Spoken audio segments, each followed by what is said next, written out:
Hello and welcome to the TCF Morning Show. It is Thursday, September 16th, and this morning I am joined by Boomy at Boomy TCF and Matt Schoolfield at schools_01 on Twitter. I am Zach Lilia at ZLilia TCF. The main page is at typical_Chicago. If you want to follow us on Facebook or Instagram, just type in typical Chicago fans. You will find us on there. Go over to YouTube, type in typical Chicago fans, subscribe to the YouTube page. All of our morning shows, podcasts, interviews, food reviews, all on there. And then wherever you get your podcast from, please subscribe, rate, and review. If it's on Apple, if it's anywhere else, please just type in typical Chicago fans. You will find us on there. Shout out to Connect Roasters. Go over to connectroasters.com. You will find all of your coffee needs on there. They also have some merchandise on there. So go and check that out. Check that out at connectroasters.com. Like you said, I love the coffee. My mother loves the coffee. We've had Caleb on the show. We've had Ian Happ on the show.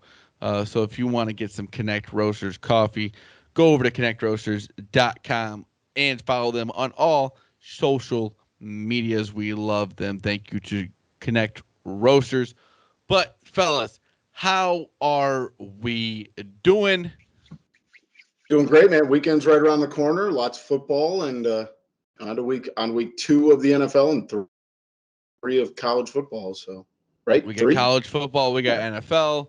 It's a great time to be alive. I mean, Postseason baseball's right around the corner. That's true. That's true. But I would love a little bit of a little Tuesday, Wednesday, maybe football. Oh yeah, give me some action. But Maddie, how we doing? Good. We got, like you said, good weekend of football ahead. A lot of good games in the NFL. I'm sure we're going to dive into here in up the next couple of days, and good college slate too. So should be another good weekend. Yeah, unfortunately, this will be Maddie's last show here for a little bit because he's having a little reconstruction to his house. Maddie, are you excited for it? We'll see. Check back in when everything is done here in the bathroom and everything else. We will. But let's get into the subjects right now. The Bears. The Bears lose to the Rams 34-14. Justin Fields, he got his first touchdown, rushing touchdown. He got in maybe 4 or 5 times. I don't know what to think of this game because you see a little bit of Andy Dalton. You see I feel like the Rams maybe gave him a little bit because they wanted Andy Dalton to stay in the game. The secondary played awful. The defense overall played bad. And I just think that this offense is pretty good. But if this defense, if this secondary is going to keep doing this is bad. I will say one thing about the offense is it does not lack playmakers at any of the skill positions. Like David Montgomery is a legit good running back. He's good. Like, people need to he's a very, very good running back. Definitely in the top, I would say top 10, top 12 in the league at this point, as a feature back for any NFL team. Allen Robinson, Darnell Mooney, good receivers there. I like Cole Kmet. I think he's going to be, continue to get better. Offensive line, though, look, you could see it, and especially if his injury is a problem, that's going to be another dagger to that already depleted offensive line. That's the problem whenever you talk about putting Justin Fields in the game, which is awesome to think about. They put him in a few times. He had the touchdown. But you see this offensive line, it's like, do you trust him at all? Because I do not. It pains me to see this offensive line just get beat up all the time.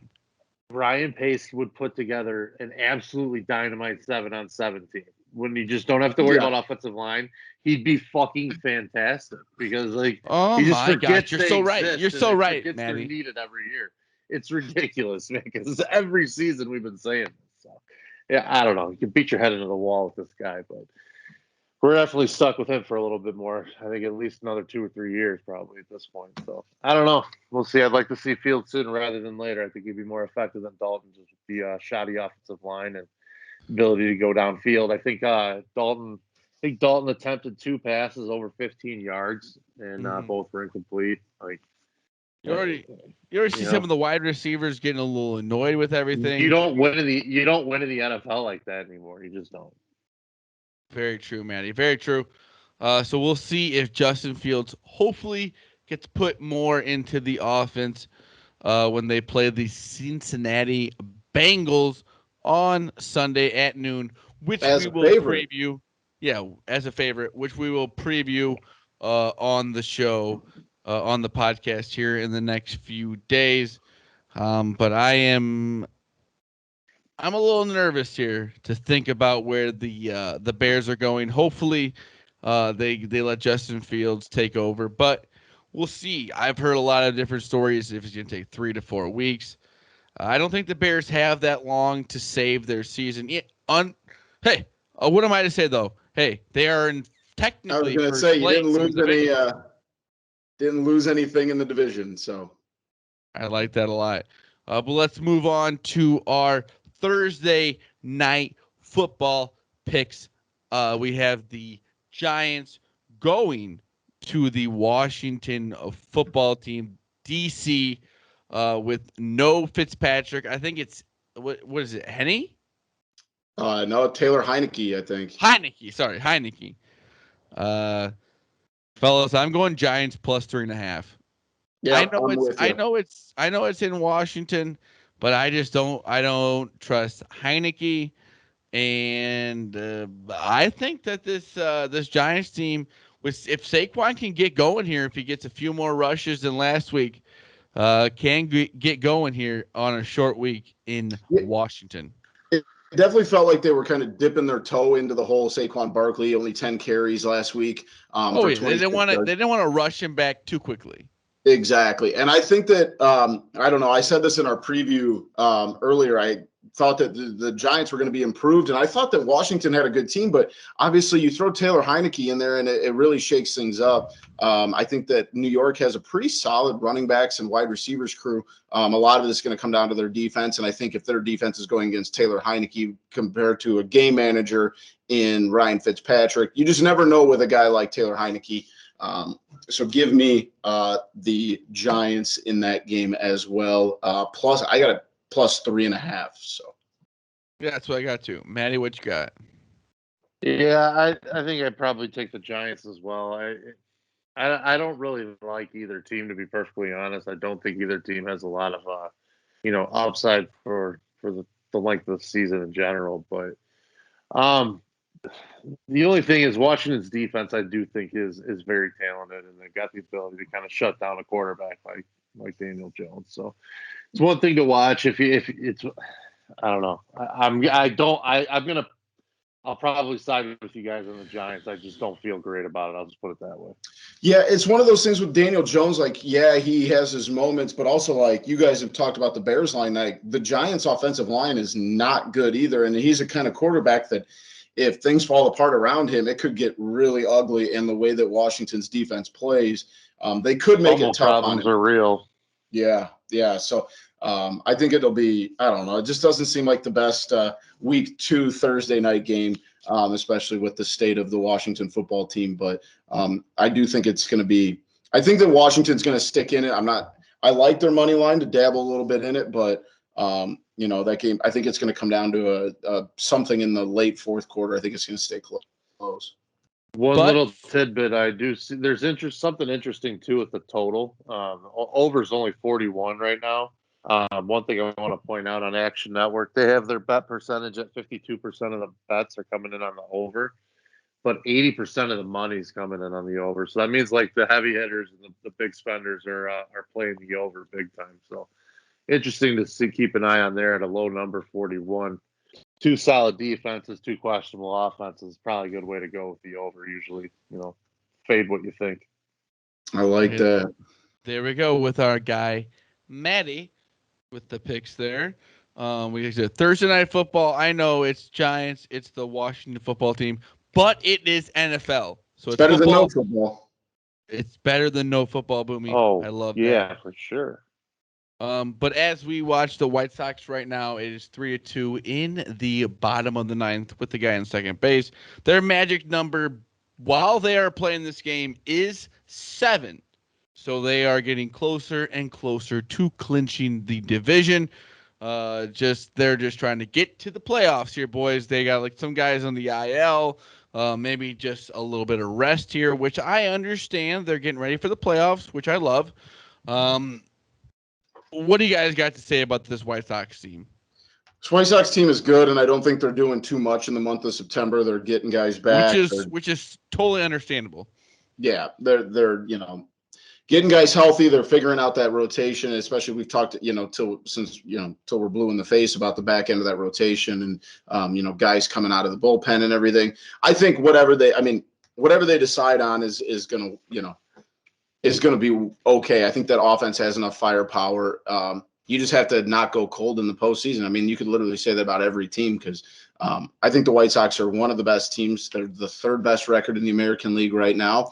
But if you look at it, I mean, you could flip a coin with them in the Rays at any given day, and kind of put yourself in that. And the Astros kind of the same thing. But, I mean, it's really going to depend on the experience that they have, come postseason because there's not a ton of guys on that team that have long postseason experience. Maybe they'll just go out and kind of play freehand and just have some fun with it instead of playing super tight like they kind of did last year in the playoffs. So I'm excited to watch the Sox in October because I do have a future on them to win the World Series. So I am with you on that, Boomy. I think it's gonna be fun to watch this White Sox team in the playoffs.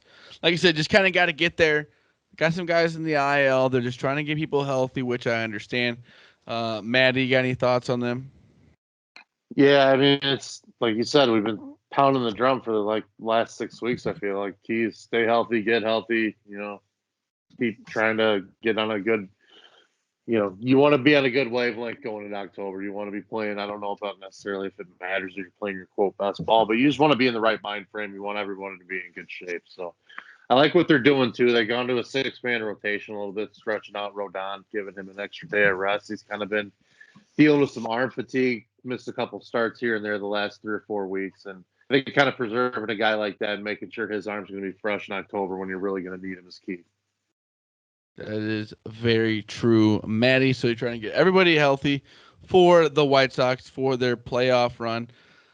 All right, Cubbies, 66 and 79. Actually, they're 66 and 80 because they lost to the Phillies and just Trevor McGill. I don't know how. Get rid of him. I cannot stand seeing that guy pitch. But I'm not going to get into that right now. My fun stat for the Cubs, we're going to have some positive vibes. Patrick Wisdom, 26 home runs. Ian Happ, 22 home runs. Wilson Contreras, 18 home runs. Frank Schwindel, 11 home runs. The Cubs have some players, fellas, and we're going to have to play throughout the season. Hopefully, we never see Trevor McGill, whatever, pitch for the Cubs again. I cannot stand that. I cannot believe what the Cubs did tonight. He has a 9-point-something ERA going into this game. It's not like I bet on the Cubs or anything, but, fellas, the Cubs, they cannot stop hitting home runs, though. Yeah, and on a positive note as well, Zach, Brennan Davis gets called up to AAA yesterday and hits 2 home runs. 2 home runs. 2 at-bats. First 2 at-bats, 2 home runs. This Cubs gotta love to see that. In the playoffs league too, is looking good. Clutch Gene. Oh, I didn't even realize they were in that. That was a playoff series. Oh yeah. So the Cubs overall looking good, other than maybe some of the pitching changes at the end of the game. Not going to get more into that. But fellas, college football week 2 recap. What do we got? Week 2 wasn't insane. We talked a lot of games in last week's podcast, but the one thing that jumped out to me, and I know how much you guys love Notre Dame. Notre Dame had got a hell of a fight from Toledo. I do not like Notre Dame. I know. I was being sarcastic. But you saw Notre Dame at home really struggled with a pretty good Toledo team. But I mean, I think we all three can agree we don't hate seeing Notre Dame struggle. I understand that, but as good of a Toledo team as you want to say, a Notre Dame team cannot have that problem. Exactly. If you're going to be a team that wants to say you belong in the Final Four in the college football playoff, you can't be playing tight games with a team from the MAC. And as much as big MAC guys as me and Maddie are, you got to understand there's a big difference in like upsetting Georgia Tech, or in that kind of realm where you're beating a different level team, and then playing a tight game when you should be playing, claim to be that you should be playing in the college football playoff. It's just a completely different aspect. I didn't hate seeing it. And the upset, I would probably say, of the weekend, one I was very incorrect about, Oregon taking down Ohio State in Columbus. You hate to see it. But yeah, Oregon, who did not look good in the first week against Fresno State, really brought it against a really good Ohio State team. Did you guys watch any of that one? Yeah, I was dead wrong about that game. I was dead wrong about Iowa State. I was dead wrong. Yeah, I was very wrong about Iowa State. Yeah, I thought Iowa State was going to be a title contender this year. I thought they were every. I thought they'd at least be Iowa for the Big 12. Yeah, dude, I thought this was. I thought this is the year they would smoke Iowa. I legitimately think, I don't know if it's something, and I'm sure any Iowa fan would say like, oh, it's because they're playing Iowa and, it's Iowa State. I could legitimately see Iowa State righting the ship and not losing another game until maybe the Big 12 championship. They could beat Oklahoma. Oh, yeah. Yeah, like that's the thing. I don't know. It's just like the psychology. It's a weird game. It's a very weird game with a weird rivalry. There's so much anticipation for that game where one little misplay and that's the end of the game for them. Yeah. So I think Iowa State is going to stay in it throughout the season. Not saying they're going to make the playoff at all, but I don't think this one loss is going to shape their season. Yeah, I think they're going to come out and play all right. I think a lot of things that you said last week. I think Iowa's a good team. Yeah, I think that's what a lot of people are forgetting. This is not a really bad Iowa. Got a very good defense. Oh, yeah. Very, very good defense. Exactly. Another team we just talked about, Oklahoma, who did not look good in week one, really took care of business against a really bad Western Carolina team, 76-0. You'd hope so. You don't see a lot of scores like that. But we also talked this one last week. Is Texas back? They are most certainly not back. They got smoked by Arkansas. Hey, horns down, fellas. Horns down. Horns down. And then another one we were kind of excited for looking in the season. Washington and Michigan turned out not to be a good game at all. Washington stinks. They lose week 1 to Montana. Then Michigan kind of rolls them. Hey, little known fact, Boomy will be in the big house next week.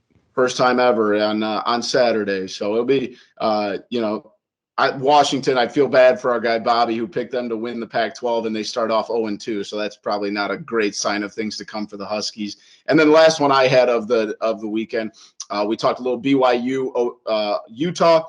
BYU upsets Utah 26-17. Utah, the Utes, definitely not for real. And BYU might not just be, the Zach Wilson magic they had last year. They might actually have something going this year. We'll see as that goes on. Do you guys have any other ones you saw or anything else on the college football slate last weekend? I don't think I had too much more. There wasn't that many exciting games. Yeah, and the one I thought was going to be exciting, it was claimed to be an exciting game. I thought it wasn't going to be in the Ohio State-Oregon game and turned out to be one of the best games of the weekend. So I completely misjudged that. Maddie, you got anything else on college football? No, I think this coming up weekend slate's I think a little bit more interesting personally. I think Bama, Florida, look ahead, got that game coming up. Yeah, you might want to whoa that thing because I think this is a buzzsaw. I got to get it in now because it could easily be a 50-point route.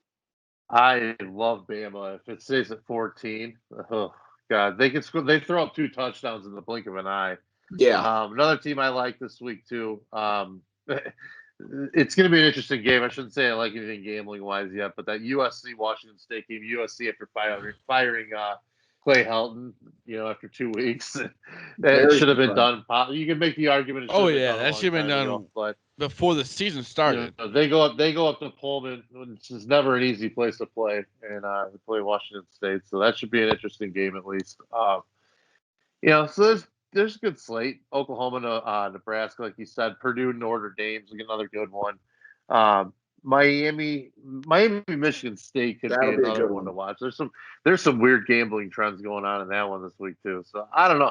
It's going to be another interesting week. I think Toledo though is coming off like we talked about against Notre Dame last week, 14.5-point favorite at home against Colorado State. That I think that might be one of those. Wow, look how they looked on NBC against Notre Dame nationally, and everyone starts betting it. So I don't know. I might kind of like Colorado State. Then we'll see where that number sits at the end. But we will get more into those games. College football week 3 preview on podcast. I think it's episode 114 that me and Boomy will be doing here in the next few days. But Boomy, do you have a wacky web story for us? I sure do. Let's go to Mexico for today's story. You guys remember El Chapo?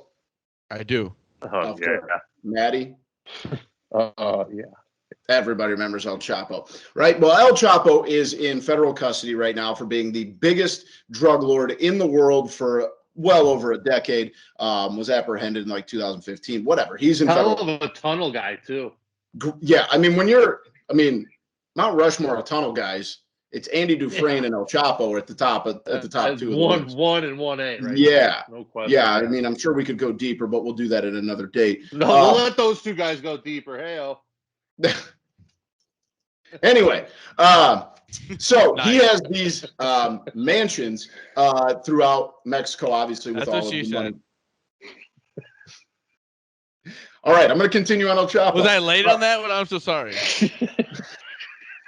Thanks for joining. Anyway, El Chapo has a house. In 2014, gets raided by the Mexican Marines, which is where, speaking of those tunnels, he escaped from in a trapdoor underneath his bathtub. He has, like I said, since been caught, and now Mexico has this program where they are giving money back or giving back to the people, who are, most largely affected by these crimes. And what they're doing is they are going to do a lottery for El Chapo's house. So there are expected to be the home is expected to be valued at $183,000, and they're just selling lottery tickets like you would to go to the gas station, and the winner gets El Chapo's house. So if you guys are in Mexico, for anybody that listens to this is in Mexico, go ahead and grab me a ticket. I'll send you a Venmo. Boys, we might have a vacation house if one of us wins the El Chapo mansion. They did tile over the tunnel entrance from the bathroom, but there's nothing a jackhammer can't fix right there, and then who knows? I just want to throw this out. It's a pretty good hypothetical, in my opinion. Would you rather buy a house that you know is haunted, or would you rather buy a house that you know El Chapo owned and knows every access point into that house? Nope. And he Give me the haunted house take it, all day. Yeah, I can bring a priest in. Whoa, that thing on buying a house from El Chapo is all I'm going to say. Yeah, they actually on this one. Yeah, give me all the ghosts. I can bring kind of what I'm thinking. El Chapo, I know, can kill me. Yeah, I know a ghost will just likely fuck with me for a long time. It'll just make your life a little bit more, or a little extra miserable. Keep me on edge. Keep me on edge. Not put a bullet in your head, which is possible. But guys, you got to assume that El Chapo is gonna, he's still got some range down there. He's gonna make sure that his guys win this lottery. I'm good on that one. Be a sick ass fucking Airbnb. No. I'm never. That would be a no for me. Zach, you're not going to the El Chapo mansion for vacation? Nope. Not even for the gram. Not even for the gram. And that's what they said though. Like, this isn't. For an Airbnb weekend, yeah, for sure. No, you're not. I'm kind of with you, Zach, in the sense that like they say this is one of his most modest homes. It's only, You I wouldn't do it. believe, Maddie wouldn't do it. I think I would. they said it's like a 2-bedroom house. It's a Oh, I thought 2,800.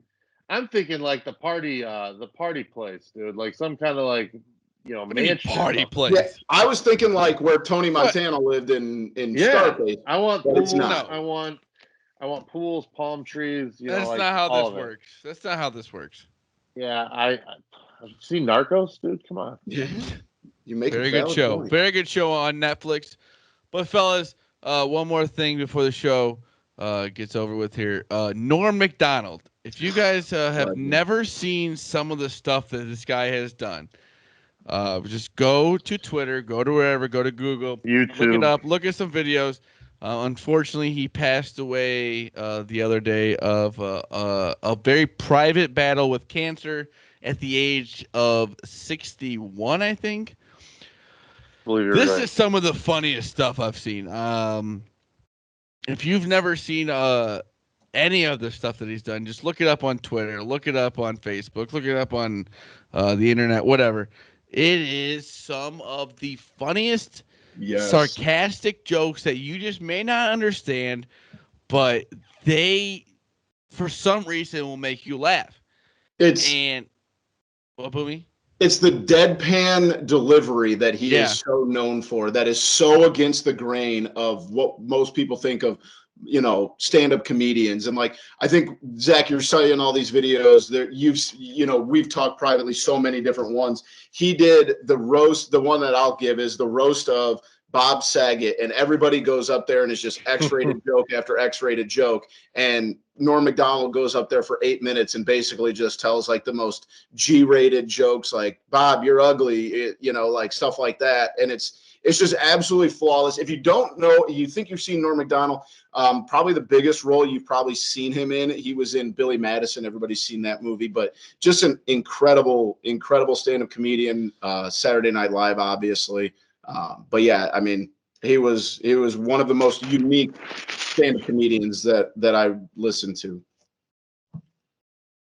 Matt, you got anything? Yeah, it's just definitely one of those. As thinking back to my youth, he was in a lot of those movies with a lot of the legends of the game. Obviously, like you said, Billy Madison.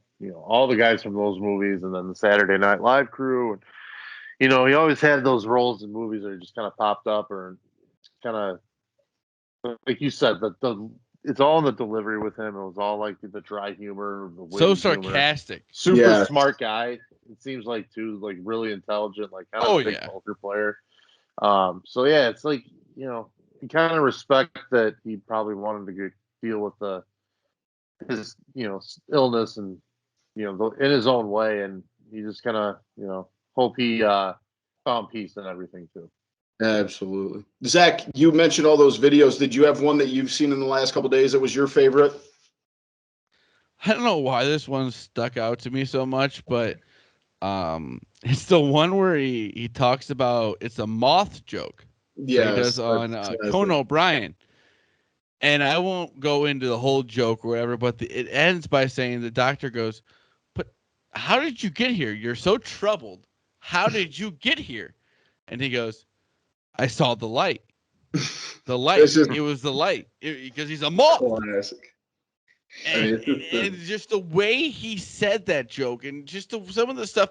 If anything, just go look at Norm Macdonald on Conan O'Brien, and that's some of the funniest stuff. And it's just it's sad that it takes a death for maybe some people to figure out how maybe people were funny or whatever.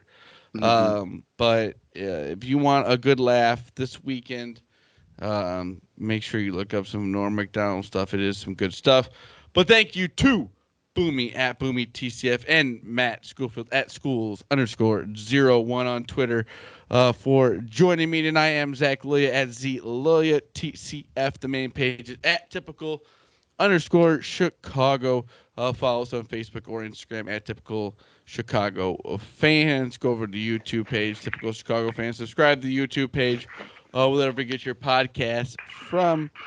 Type in Typical Chicago Fans. You will find us on there. Go over to Connect Roasters. TCF.com. Get all your coffee needs on there. They got some merch on there. And make sure you follow them on all social medias. Anything else, fellas? Hey, let's have a beautiful weekend. Enjoy some football. It's the weekend in football, man. What more do you need? Let's go. I don't need much more. We're simple guys. Let's go. It is the TCF Morning Show, Thursday, September 16th. We love you all. Peace.